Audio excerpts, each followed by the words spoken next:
Good morning my dear students. Last day हम लोगों ने डिस्कस किया था ज्योग्राफी का आपका रिसोर्सेज के बारे में। रिसोर्सेज में हम लोगों ने अभी तक पढ़ा था एबायोटिक रिसोर्सेज तक। आज हम डिस्कस करेंगे एबायोटिक रिसोर्सेज से आगे का पॉइंट। तो चलिए शुरू करते हैं आपका नेक्स्ट वीडियो।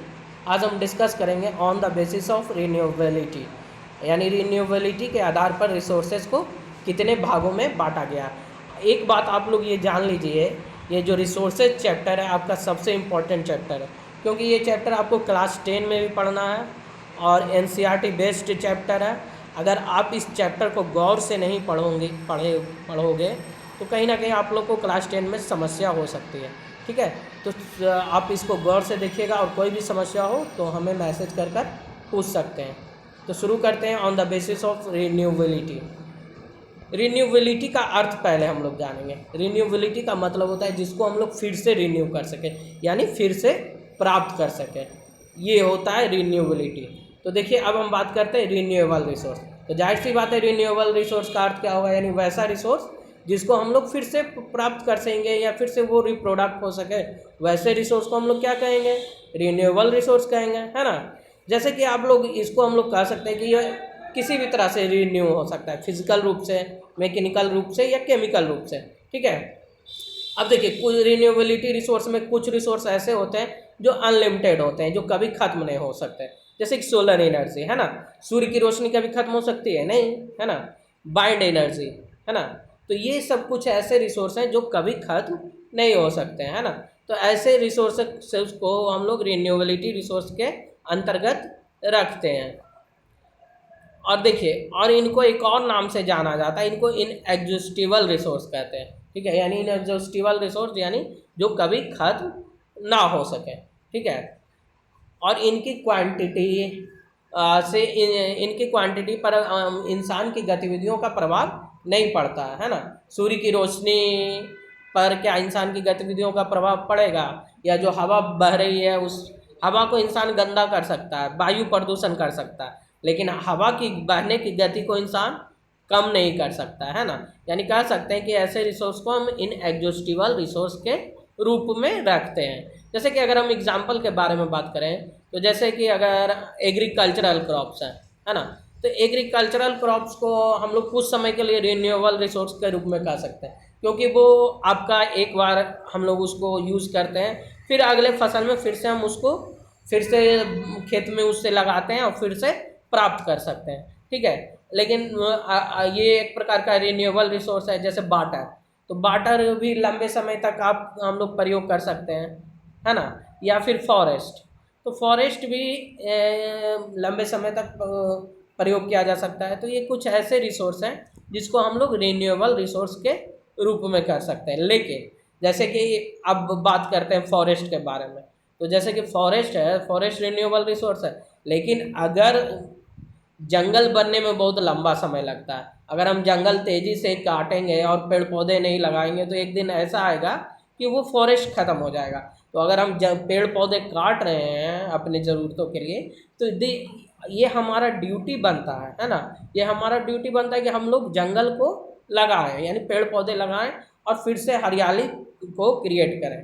तो कुछ ऐसे रिसोर्स हैं जो लंबे समय तक तो रहते हैं, लेकिन जब तक उस इंसान उसका अधिक और गलत मात्रा में प्रयोग करे गलत तरीके से, तो वो रिसोर्स क्या हो सकते हैं, खत्म हो सकते हैं, है ना।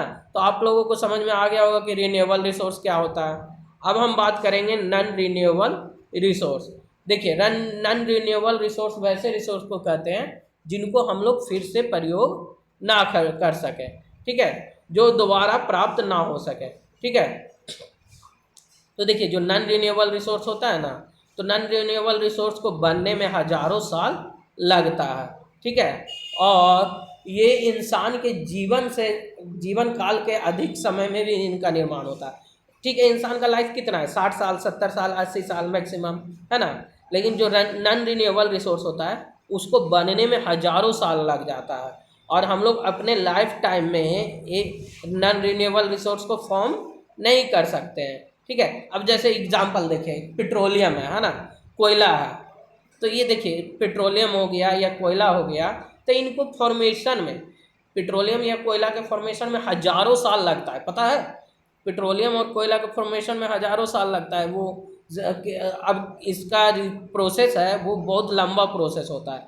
अब लंबा प्रोसेस क्या होता है कि जैसे जीव जंतु की मृत्यु होती है, तो जीव जंतु की मृत्यु होती है, या कभी मान लिया जब भूकंप आ गया है ना, तो क्या होता है कि लोग या जो पेड़ पौधे हैं वो ज़मीन के अंदर समा जाते हैं, और धीरे धीरे करके उनमें डिकम्पोजिशन होता है। डिकम्पोजिशन होने के बाद हज़ारों साल में ये सूख जाते हैं, ठीक है। और इनका जो ये इनके शरीर में जो कार्बन होता है ना, वो ठोस रूप में इकट्ठा हो जाता है, और यही जो ठोस कार्बन होता है ये आपका क्या कहलाता है, कोल कहलाता है। तो इस तरह से आपका नॉन रिन्यूएबल रिसोर्स का यानी कोल का निर्माण होता है। उम्मीद है कि आप लोगों को समझ में आ रहा होगा। नेक्स्ट है आपका on the basis of development, development के आधार पर रिसोर्सेज। अब डेवलपमेंट के आधार पर क्या है, तो पोटेंशियल रिसोर्सेज। पोटेंशियल रिसोर्स क्या है, those resources whose total available quantity is not known at present are called potential resources. This resources are not used at present but can be used in the future. तो देखिए, potential resource वैसे resource कहते हैं जिसमें resource बनने की संभाव्यता है, यानी वो रिसोर्स के रूप में प्रयोग किया जा सकता है, लेकिन वर्तमान में इनका जो अवेलेबल क्वांटिटी है वो हम लोगों को मालूम नहीं है, ठीक है। और जिस कारण इसका प्रयोग हम लोग वर्तमान में नहीं कर पा रहे हैं, लेकिन भविष्य में इसका प्रयोग हम लोग आसानी से कर सकते हैं। तो ऐसे रिसोर्स को हम लोग क्या कहते हैं, पोटेंशियल रिसोर्स। जैसे कि एग्जाम्पल देखें तो यहाँ पे आपका एग्जाम्पल क्या दिया हुआ है, rivers in the northern mountains of India have an enormous potential for generation of hydroelectricity, provided dams and reservoirs are constructed on them for this purpose। ठीक है, अगर हम बात करते हैं तो नॉर्थन माउंटेन्स में जो रिवर है वहाँ पे आपका पोटेंशियल है कि वहाँ पर उसका प्रयोग हम लोग हाइड्रो इलेक्ट्रिसिटी को जनरेट करने, यानी पानी से जो बिजली बनाया जाता है ना, उसके लिए किया जाए, और इस पर डैम का निर्माण करके, रिजर्वर का निर्माण करके हम लोग इसका प्रयोग कर सकते हैं। लेकिन अभी तक इसका निर्माण नहीं हो सका, तो इसमें तो पोटेंशियल है कि इसका प्रयोग हम लोग कर सकते हैं, लेकिन वर्तमान में नहीं हो रहा है। लेकिन भविष्य में चांस है कि इसका प्रयोग किया जा सकता है एज ए रिसोर्स, ठीक है। अब देखिए बहुत सारा दूसरा एग्जाम्पल है। Another example can be many unexplored oil wells near the western coast of India. देखिए, अगर हम बात करते हैं तो भारत के वेस्टर्न कोस्ट के बारे में बात करें तो वहाँ पे बहुत सारा ऐसा संभाव्यता है कि वहाँ पे तेल के कुआं प्राप्त हो सकता है, क्योंकि वहाँ पर ऐसा माना जाता है कि वहाँ पे पेट्रोलियम का क्या कह सकते हैं भंडार है, लेकिन अभी तक हम लोग उसको खोज नहीं पाए हैं। लेकिन वहाँ पे है ना, कह सकते हैं ना कि वहाँ पे पोटेंशियल है कि वहाँ पर रिसोर्स हो सकता है। तो ये आपका पोटेंशियल रिसोर्स हुआ। समझ में आया कि क्या होता है पोटेंशियल रिसोर्स। नेक्स्ट पॉइंट है आपका एक्चुअल और डेवलप्ड रिसोर्स। अब देखिए, एक्चुअल और डेवलप्ड रिसोर्स क्या होता है, तो those resource whose total quantity and quality are at present known are called actual और डेवलप्ड रिसोर्स। तो देखिए, वैसे रिसोर्स जिसके बारे में हम लोग जान रहे हैं, जिसका हम लोग प्रयोग कर रहे हैं, अपने ज़रूरतों को पूर्ण कर रहे हैं उन रिसोर्स का प्रयोग करके, तो ऐसे रिसोर्सेज को हम लोग एक्चुअल और डेवलप्ड रिसोर्स कहते हैं। The quality and quantity of this resource are known to us, ये तो हम पहले ही बता चुके हैं। The iron ore and coal deposit in Jharkhand, the petroleum deposit in West Asian countries, gold deposit and diamonds in South Africa and the rich black soil of Deccan Plateau in Maharashtra are some example of actual resource। देखिए, जैसे कि iron ore है ना, कोयला का भंडार झारखंड में है, petroleum deposit West Asian countries में है, gold deposit, diamond deposit South Africa में है ना, काला मिट्टी डेक्कन प्लेट्यू महाराष्ट्र का है। तो ये कुछ ऐसे रिसोर्स हैं जो कि आपका एक्चुअल रिसोर्स कहलाते हैं, ठीक है।